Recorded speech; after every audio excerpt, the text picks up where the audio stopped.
우리가 이제 지난 몇 주 동안 계속 이제 사순절 메시지를 보내드리고 지난주부터 부활에 관한 이야기를 시작을 했습니다. 그래서 이 부활이라고 하는 거 저는 개인적으로 오늘 뭐 담임 목사님께서도 비슷한 말씀을 전해주셨는데요. 우리가 신앙생활을 하는 이유가 뭘까? 이 여러 가지 뭐 이유가 있겠죠. 그러나 이제 가장 중요한 게 바로 이 부활이 아닐까라고 하는 것입니다. 여러분 한번 생각해 보세요. 물론 이제 여러분들 뭐 거의 다는 어렸을 때부터 사실 교회가 너무나 자연스럽게 생각이 됐죠. 그러니까 아마도 엄마 뱃속에서부터 교회를 다닌 지체들도 있을 것이고, 그다음에 자라나면서부터 이 교회에서 일주일에 주일 뭐 피곤하고 힘들고 뭐 이래도 웬만하면 그래도 무거운 몸을 이끌고라서라도 이제 이렇게 주일 예배 나와서 뭐 요즘 이제 비대면이고 모임이 많이 이제 축소돼서 그렇지만은 뭐 예전에는 뭐 이런 특별 활동들도 많이 있었잖아요. 뭐 그러한 게 생활하는 게 굉장히 자연스럽게 이제 느껴지게 되는 것이죠. 그런데 이제 그런 것까지는 좋은데 어느 순간 그게 마치 이 습관화가 되어버릴 수가 있다라고 하는 거예요. 그리고 습관화가 되어버리면은 이제 나중에 또 무슨 생각이 들까요? 내가 왜 이렇게 살아가고 있지? 이렇게 생각이 드는. 내가 지금 뭐 하고 있는 거지? 라고 하는 그 현타라고 할까요? 그것이 살짝 땡 하고 오는 순간이 있다라고 하는 거죠. 그러면 이제 뭔가 내 삶의 우선순위를 내가 좀 바꿔야겠다 라고 하는 이제 생각이 좀 들 수도 있고, 그러면서 이제 내가 교회에 나오고 내가 신앙생활을 하는 이유를 사실은 까먹고 또 다른 관심사가 생길 때 이제 그것에 더 중요성을 두게 되는 그러한 일들이 사실 심심치 않은 거죠.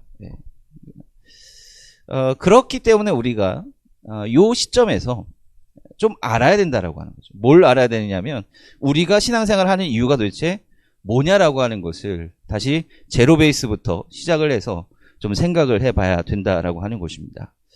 그래서 부활이라고 하는 것에 대해서 지난 시간부터 우리가 좀 말씀을 나누고 있는 것입니다. 그러니까 지난 시간에 우리가 어떤 메시지를 나눴냐면 바울에 대한 이야기를 좀 잠깐 했어요.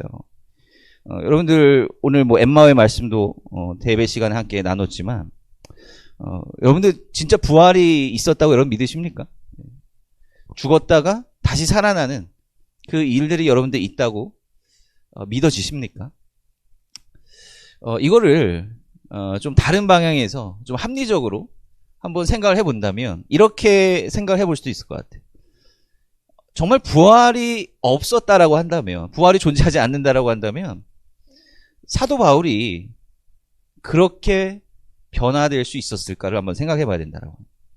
정말 부활이 없었다라고 한다면 예수님을 처음에는 다 배신하고 다 떠나버렸던 그 제자들이, 특히 베드로가 나중에는 뭐 십자가에 거꾸로 달려서 순교를 하잖아요. 그럴 정도로 자기의 삶을 다 바꿔버릴 동기가 있었을까라고 하는 거예요. 이 초창기 교회의 역사나 우리 한국 교회의 처음 선교 역사를 봐도, 우리 스크랜턴 선교사님 그 시대 때만 봐더라도 이 하나님을 믿는 그 신앙을 갖는다라고 하는 자체가 굉장히 그 목숨을 거는 일이었다라고 하는 것입니다. 내가 신앙을 갖는다라고 하는 것이 내 삶을 포기해야 되는 것도 있었고, 내가 가지고 있었던 이 사회적인 지위를 다 포기하는 것과 같은 등치되는 그런 관계였다라고 하는 것이죠. 왜 그랬을까요? 정말 이 부활이라고 하는 것이 없었다라고 한다면 사도 바울로부터 시작해서 베드로로부터 시작해서 그 수많은 사람들의 삶이 바뀐 그 동기가 있었겠느냐라고 하는 거예요. 우리는 사실 그것부터 바라봐야 된다라고 하는 거예요. 사실 그렇잖아요. 우리는 부활이라고 하면 너무 막연해요. 그죠? 너무 막연해. 우리가 어렸을 때부터 너무 많이 듣고 반복적으로 아는 얘기라서 그냥 우리가 알고는 있는데 그것이 정말 우리의 그 피부에 와 닿아 있는 그런 진리로 우리가 받아들일 수 있느냐라고 하는 거예요. 이것을 잘 이해하기 위해서는 우리가 좀 거꾸로 추적을 해 나갈 필요가 있다라고 하는 것이죠. 그걸 좀 생각해 봤으면 좋겠어요. 과연 이 신앙을 통해서 삶이 완전히 변화된 사람들이 체험했던 게 뭘까라고 하는 거예요. 네. 물론 여러분들 가운데서 그런 체험이 이미 있을 수도 있어요. 만약 아직은 그런 체험이 깊이 없었다라고 한다면 이걸 우리가 한번 좀 생각을 해볼 필요가 있다라고 하는 거죠. 자, 그래서 오늘 계속해서 이어서 이제 우리가 몇 시간 이제 부활에 대한 이런 메시지를 성경과 우리의 교회 역사를 통해서 우리가 함께 좀 살펴보려고 하는데, 오늘 이제 두 번째 시간인데요.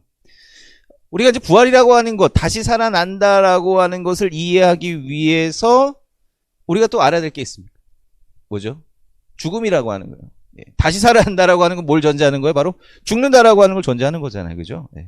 죽는다라고 하는 걸 전제하는데, 그러면 우리는 왜 죽느냐라고 하는 거죠. 왜 죽느냐라고 하는 거예요. 사실 우리는 죽음이라고 하는 거에 대해서 뭐 그렇게, 물론 이게 매일 이제 나는 죽어 이렇게 생각하는 것도 물론 우스운 일이지만, 그러나 우리는 하루하루 살아가면서 이거를 사실은 잊고 살아갈 때가 많이 있다라고 하는 것이죠. 우리 평소에 뭐 건강검진 뭐 이런 거, 그죠? 별로 신경 안 쓰잖아요. 그죠? 오늘 뭐 내가 뭐 괜찮으면 뭐 내일도 괜찮고 모레도 괜찮고 뭐 내년에도 괜찮고 그냥 그렇게 관성적으로 살아간다라고 하는 거예요. 근데 어느 날 건강검진 했는데 뭔가 나의 몸에 아주 심각한 문제가 팍 발생을 했다.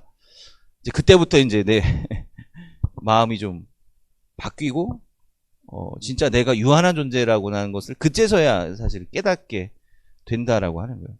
만약에 그 시점에 왔을 때 뭐 우리가 언제가 됐든 건지 잘 모르겠습니다만, 우리가 어떠한 방식으로든 그러한 시점에 왔을 때 우리의 지난 날을 한번 생각해보고 돌이켜보게 된다면 우리는 어떠한 마음이 들까요? 뭐 꼭 그런 일이 일어나라 뭐 이런 것이 아니라 상상을 해보자라고 하는 거예요. 어느 날 내가 뭔가 이상이 있어 라고 하는 말을 딱 듣게 됐어요. 마치 드라마처럼. 그러면 내 이전까지의 삶을 내가 생각해 볼 거 아니에요. 이거 어떻게 생각되시겠습니까? 그리고 앞으로의 남은 삶은 그럼 우리가 어떻게 생각하고 살아가야 될까요? 이렇게 실존적으로 우리가 한번 좀 생각을 해봐야 된다라고 하는 것이죠. 만약 신앙이 없고 아무것도 이제 뭐 없다라고 한다면 사실 너무 허무하지 않겠어요? 그죠? 그냥 내가 나름대로 생각하고 계획하고 했었던 뭐 여러 가지 일들이 있는데 그것이 완전히 다 수포로 돌아가 버리는 거잖아요.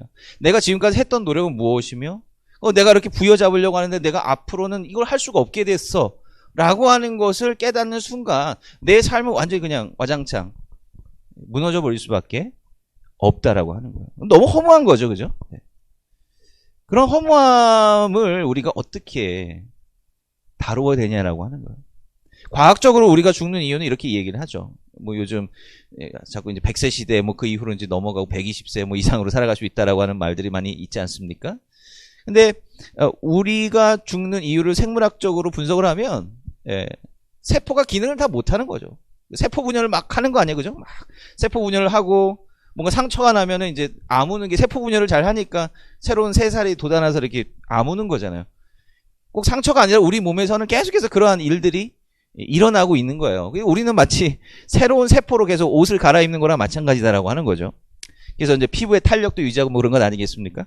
그런데 이 세포가 뭐 항상 건강한 건 아니잖아요. 그 시간이 지나고 나이가 들면 이 노화세포로 바뀐다 그래요. 노화세포. 그러면 이 세포 분열을 제대로 못하게 되고 세포 분열 제대로 못하니까 상처가 나도 잘 안 아물고 또 어르신분들 같은 경우는 이제 뼈가 다치시면 이게 잘 회복이 잘 안 되시잖아요. 세포 활동이 둔화되었기 때문에 그렇더라고. 그 세포가 계속해서 움직이다가 이제 스탑 느리게 가다가 스탑 되면은 우리는 생물학적으로는 죽음을 맞이하는 겁니다. 이런 거 보면은 참 사람이 꼭 기계처럼 이렇게 좀 느껴질 때가 있어요. 거기에는 아무런 가치 판단이 없는 거예요, 그죠? 그 세포들의 작용 가운데서는 내가 무슨 의미 있는 삶을 살든 뭐 내가 어떤 감정이나 어떤 목표를 가지고 그런 가치 판단 아무것도 없는 거예요. 그냥 세포가 그냥 작동을 하다가 작동을 멈추면 생물학적으로 죽음을 맞이한다라고 하는 거예요. 사실은 이것이 이제 세상이 말하는 이제 과학이 말하는 우리의 어떤 삶의 메커니즘이다라고 하는 것이죠. 이게 세상이 분석하고 우리에게 말해줄 수 있는 그런 죽음의 단계다라고 하는 거죠. 그러면 세상이 말해줄 수 없는 게 뭡니까? 그 죽음 이후의 단계다. 그 이후에 우리는 어떤 일이 일어나는지 아무도 몰라요. 그죠? 물론 우리는 이제 신앙인으로서 믿는 사람들은 나름대로 생각을 하고 상상을 하지만 사실은 과학적으로 우리의 눈으로 목도할 수는 없는 거잖아요. 그죠? 중요한 것은 뭐냐면 진짜 의미가 뭐냐라고 하는 거죠. 진짜 왜 우리는 물론 우리 세포가 분열을 멈춰가지고 우리가 죽는다는 것은 과학적으로 증명된 사실이죠. 오케이, 그거는 뭐 받아들일 수 있어요. 근데 그렇다라고 한다면 왜? 우리는 왜라고 하는 질문을 해야 돼요. 우리가 우리 삶 가운데 의미 있는 삶을 살기 원한다면 사실 왜라고 하는 질문을 우리가 좀 해봐야 된다라고 하는 거죠. 오늘 우리가 살아가는 이유 왜라고 하는 거죠. 오늘 우리가 왜 이 자리 가운데 모였는가? 하필이면 우리가 이 자리 가운데 함께 모여서 이 말씀을 듣고 있는가? 왜라고 하는 거죠. 사실 우리가 신앙적인 삶 가운데 살아간다라고 한다면 사실은 우연은 없는 겁니다. 네, 여러분들 이거 잘 생각하셔야 돼요. 우연은 없어요.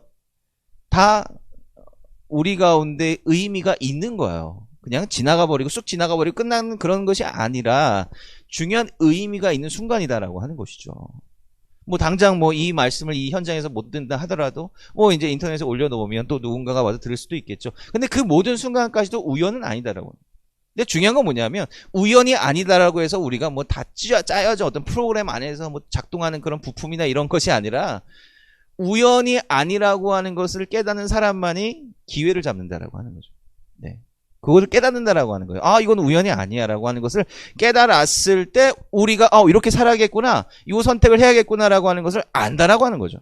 그냥 우연으로 이제 넘기는 사람들은 모르는 거예요. 예. 우리가 엉뚱한 길로 가도 그것을 깨닫지 못한다라고 하는. 그래서 사실 왜라고 하는 질문을 우리가 좀 해야 된다라고 하는. 자, 성경을 보면 성경에서 사람이 죽는 이유가 뭐냐라고 하는 거죠. 우리가 뭐 말씀 많이 나눴어요. 예, 우리가 반복하면서 가장 말씀을 많이 가장 성경의 핵심적인 부분이기 때문에 제가 반복해서 많이 말씀을 전해드린 것 같은데 사실은 우리의 삶의 모든 문제의 근원에 대한 해답은 사실 창세기에 다 있습니다. 창세기 1장, 3장 그 내용, 선악과 이야기에 사실 굉장히 많은 핵심들이 거기 있다라고 하는 거예요. 사람 왜 죽게 됐죠? 사람 왜 죽게 됐어요? 이 아담과 하와가 선악과를 먹었어요. 선악과 먹은 것까지 좋아. 네. 선악과를 먹은 것까지는 좋은데 중요한 건 뭡니까? 아담과 하와가 에덴 동산에서 쫓겨났잖아요. 그런데 그 에덴 동산에 아담과 하와가 맛보지 못한 과실이 하나가 있는데 그게 무엇입니까? 우리는 선악과만 막 집중을 해. 네. 선악과가 너무 이제 인상 깊은 이야기이기 때문에 그런데요. 그런데 선악과만큼이나 굉장히 중요한 나무가 하나가 더 있었다고 했잖아요. 그게 뭐냐면 생명나무가 있어요. 생명나무. 하나님께서는 그 생명나무를 먹지 말라고 말씀 안 하셨어요. 선악과만 먹지 말라고 그러셨어요. 아담과 하와는 생명나무를 먹을 수 있었어요. 그걸 먹으면 성경에 보니까 영생한다 그랬어요. 영원히 살아간다라고 했어요. 자, 이게 성경이 우리에게 무슨 이야기를 해준 겁니까? 뭐 주일학교 학생들은 왜 하필이면 하나님께서 선악과를 왜 만들어 놓으셔가지고 이렇게 죄를 저지르게 했습니까? 라고 질문할 수 있겠지만 이거는 이거보다 우리가 좀 수준을 높여야 됩니다. 그죠? 중요한 것은 이게 뭘 보여주고 있느냐라고 하는 거예요. 중요한 것은 인간에게 이러한 기회가 주어졌을 때 항상 인간은 뭘 선택하냐? 선악과를 선택한다라고 하는 것이죠. 생명나무와 선악과가 두 개의 나무가 있는데 이 둘 중에 하나 골라 그러면 인간은 필연적으로 선악과만을 선택한다라고 하는 거예요. 사실은 성경은 이거를 우리에게 이야기해 주려고 한다라고 하는 거죠. 자, 그럼 선악과는 뭐고 생명나무는 도대체 뭡니까? 라고 했을 때 선악과는 제가 지난번에 말씀드렸던 걸 기억나십니까? 선악과라고 하는 선과 악 같이 판단해죠. 이게 옳고 이게 그르러. 예. 근데 국회에서 뭐 만들죠? 법 만들잖아요. 그죠? 그래서 국회의원의 지위가 높은 겁니다. 왜요? 법에 따라서 이 사회가 좌우되는 건 아니겠어요? 법을 만드는 사람이 최고 권력을 가진 사람이다라고 하는 것이죠. 그래서 자꾸 이제 국회로 들어가려고 하는 것이고 자기에게 유리한 법을 자꾸 만들려고 하는 것이죠. 물론 그렇게 막 남발해서는 안 되지만 그 옛날 고대 시대에는 뭐 법을 만든 사람이 왕이었거든요. 그러니까 여러분 한번 생각해 보세요. 내가 법을 만들 수 있는 권한이 있어요. 그럼 내가 대장인 거예요. 그죠? 그러니까 사람들은 이 땅에서 내가 원하는 대로 이 세상이 돌아가기를 원하는 거예요. 그래서 선악과를 먹었다라고. 근데 그걸 먹은 나머지 뭘 놓쳤냐? 바로 생명나무. 영원한 생명을 우리에게 허락할 수 있는 생명나무를 안 먹는다. 자, 이거는 우리 상황에 돌이켜보면 야, 너 정말 이 세상에서 성공할래? 아니면 영생할래? 이럴 때 우리는 뭘 선택하냐라고. 첫 번째 선악과는요. 눈에 딱 보여요. 그죠? 근데 부활 이거 너무 막연해. 너무 막연하고 지금 당장 뭐 나에게 별로 중요한 것 같지도 않아요. 네. 사실 우리에게 그러한 기회가 저도 마찬가지일 것 같아요. 네. 우리에게 그러한 기회가 주어진다라고 했을 때 우리는 여지없이 선악과를 선택한다라고 하는 것입니다. 그게 정답이에요. 네. 그리고 나서 인간은 생명나무를 잃어버리고 영원한 삶을 살지 못했어. 수명이 정해졌다는 거죠. 오늘 뭐 무드셀러에 대한 이야기도 나왔지만 969세 굉장히 긴 삶을 살았던 사람들도 있었다. 그런데 갑자기 수명이 확 줄어요. 자, 이게 몇 단계가 있어요. 일단 인간은 죽는 존재가 되었고 그 다음에 수명이 확 주는 단계가 있는데 그게 뭐라 그랬어요? 바로 홍수. 홍수 전에 수명이 확 줄어버려요. 이게 뭐냐면 창세기 6장 3절에 이렇게 되어 있습니다. 여호와께서 이르시되 나의 영이 영원히 사람과 함께하지 아니하리니 이는 그들의 육신이 됨이라. 그러나 그들의 날은 120년이 되라. 자, 120년도 많아요, 그죠? 근데 참 묘하지 않습니까? 우리 인간이 지금 목표로 하는 연수가 딱 요 정도거든요. 100살에서 한 120살 정도.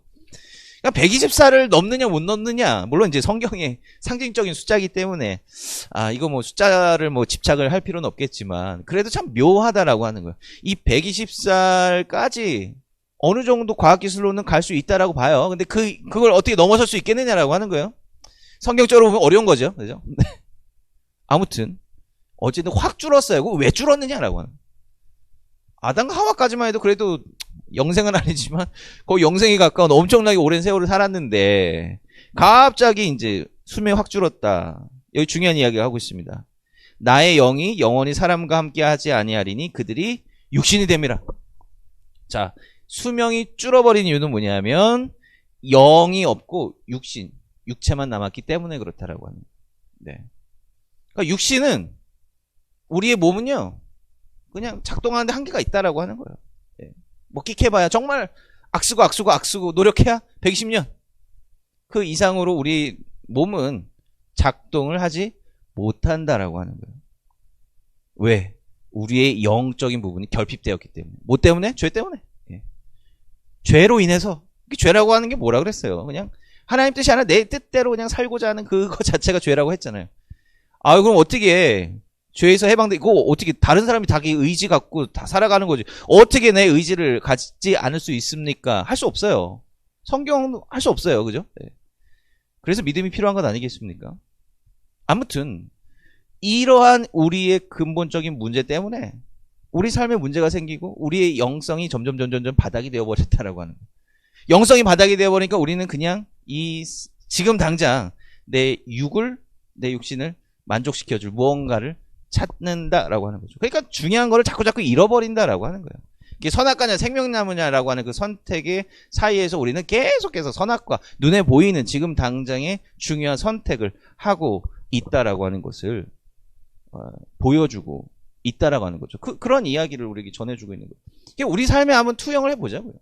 여러분들이 잘하고 있다 잘못했다 이런 판단이 아니라 진짜 우리가 이러한 그 패러다임에서 이러한 틀에서 벗어날 수 없는 존재다라고 하는 것을 인정을 해야 이제 믿음이 뭐냐라고 하는 것을 우리가 생각해 볼 수, 고민해 볼 수 있다라고 하는 것입니다.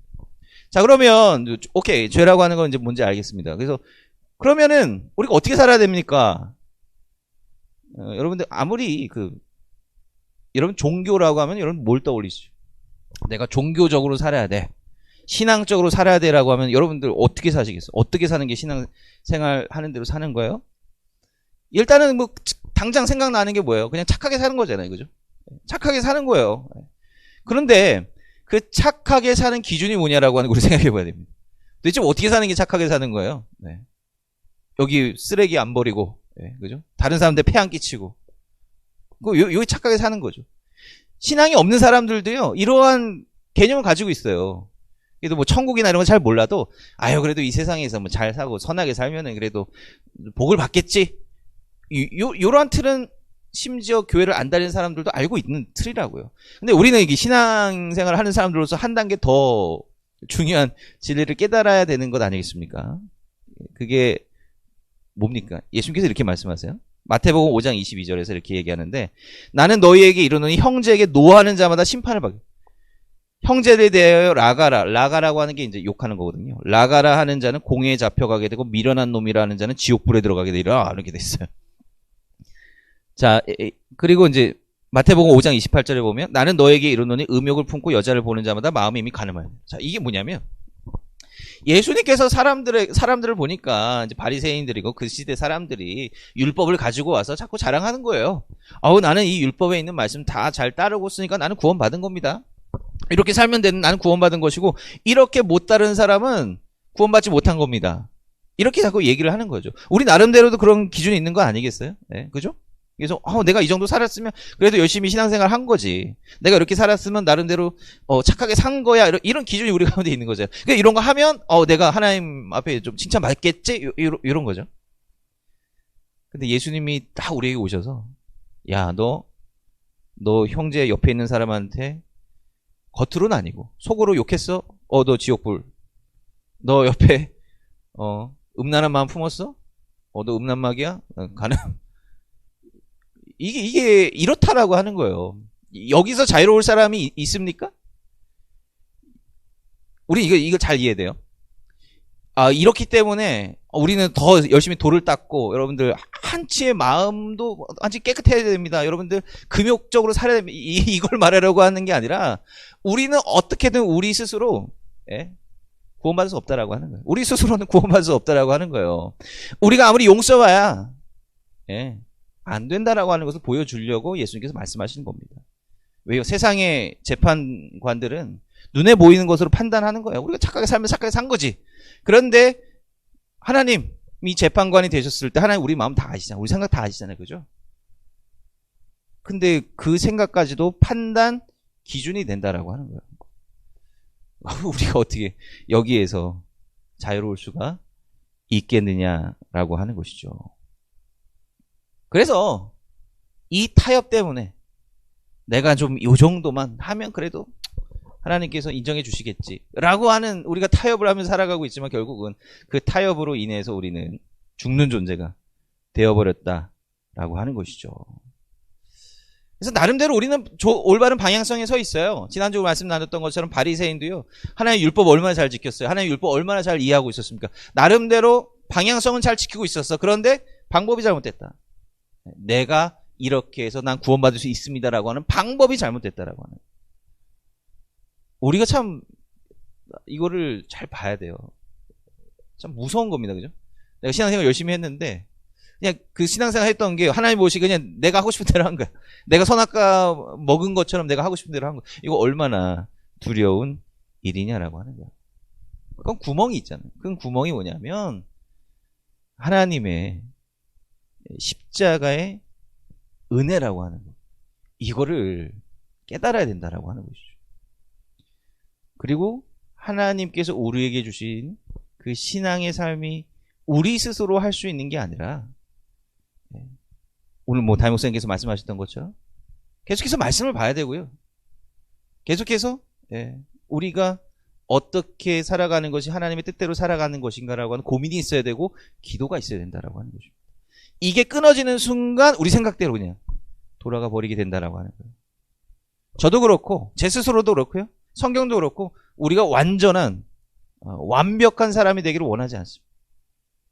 완벽한 사람이 되기를 원하지 않아요. 오히려 여러분들 나중에 그 자녀들을 뭐 나중에 보게 되겠죠? 그럴 때 한번 생각해 보세요. 여러분들이 그 자녀에게 완벽한 사람이 되기를 원할까요? 아니에요. 뭔가 도움이 필요하면 솔직하게 나한테 와서 얘기한 그런 걸 원하는 거예요. 그럼 내가 도움을 줄 수 있는 거 아니겠습니까? 바로 하나님과 나와의 관계도 마찬가지다라고 합니다. 그 도움이 필요하고 나는 연약하다라고 하면서 깨달을 때 그때 이제 믿음의 삶이 그제서야 비로소 시작이 된다라고 하는 거죠. 여러분들 이번 한 주 살아갈 때 이것을 좀 깨달았으면 좋겠습니다. 내 판단을 할 때 여러분들 속으로 한번 기도해 보세요. 하나님 제가 어떻게 해야 될까? 하나님 내가 어떻게 살아가는 것이 좋습니다. 바로 요 작은 순간순간의 기도로부터 내 믿음 생활이 시작이 되는 겁니다. 그리고 그러한 것들이 쌓이고 겹쳐서 나에게 체험으로 되는 거고요. 그리고 그걸 통해서 하나님의 뜻대로 선택할 수 있는 방향성을 알게 되는 것이고 내 삶의 우선순위를 정할 수 있게 된다라고 하는 거죠. 우리가 그걸 깨달았으면 좋겠어요. 네. 그래서 우리 계속해서 이제 부활이라고 하는 것을 뭐 다음 시간에는 이제 성경에서 다시 살아난 그런 이야기들을 함께 또 보면서 부활에 대한 이해를 또 계속 깊이 하고자 하는데요. 이런 말씀들을 통해서 이러한 성찰들을 통해서 우리가 부활을 소원하는 삶이 무엇인지를 좀 깨닫는 그런 기회가 되었으면 좋겠습니다. 우리 기도하겠습니다. 사랑과 내가 마신 아버지 하나님 감사합니다. 오늘 우리가 너무나도 연약한 존재고 하나님 앞에 정말 부족한 죄인임을 우리가 말씀을 통해서 다시 한번 깨닫습니다. 우리가 나름대로의 기준으로 열심을 다하고 우리가 나름대로의 기준으로 선하게 산다라고 자부하지만 그것이 하나님 앞에 얼마나 기만이 되는 것이고 연약한 것인지 우리가 생각을 해보게 됩니다. 하나님, 우리의 마음을 다스려 주시고 우리의 마음을 인도해 주셔서 하나님 앞에 온전히 거룩한 마음으로 살아갈 수 있는, 내 자신을 의지하는 것이 아니라 매 순간 하나님 앞에 기도하며 그렇게 살아가는 저희들이 될 수 있도록 주여 도와주시옵소서. 예수님의 이름으로 감사하며 기도합니다. 아멘.